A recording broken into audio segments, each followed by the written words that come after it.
How do you know when you've saved enough money to leave the workforce and enter retirement? Hey everyone, I'm Zach. I'm an hourly financial planner, and I came across a great post this week on Reddit that asked this very question. I'll read it to you now. My spouse and I have just over $3 million.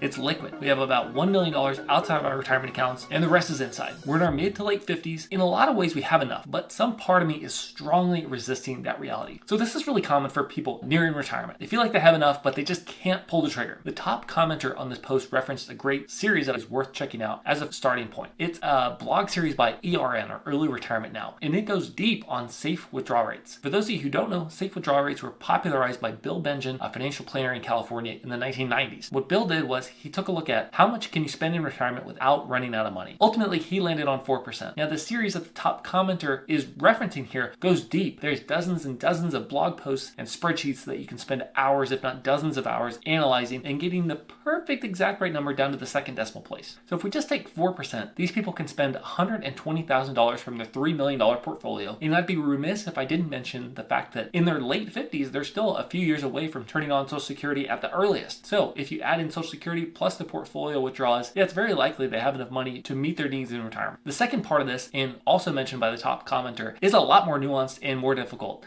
in my opinion. And that's the emotional component of this. Number one is you're going to be shifting your entire identity from a producer of wealth, saving and investing, to consuming wealth. So that is difficult and should not be underestimated by people who are entering this phase of life.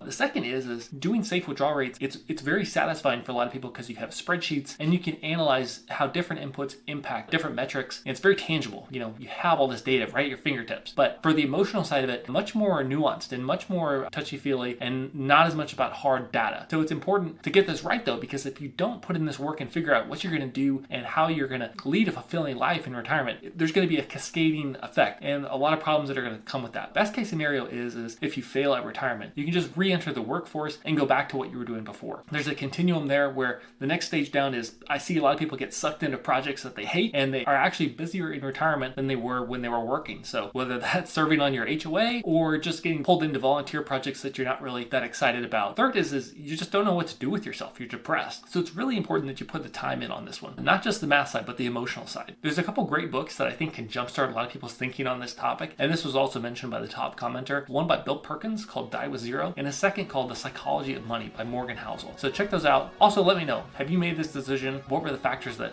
helped you evaluate what you were going to do? Let me know in the comments below. All right, we'll see you later. Bye.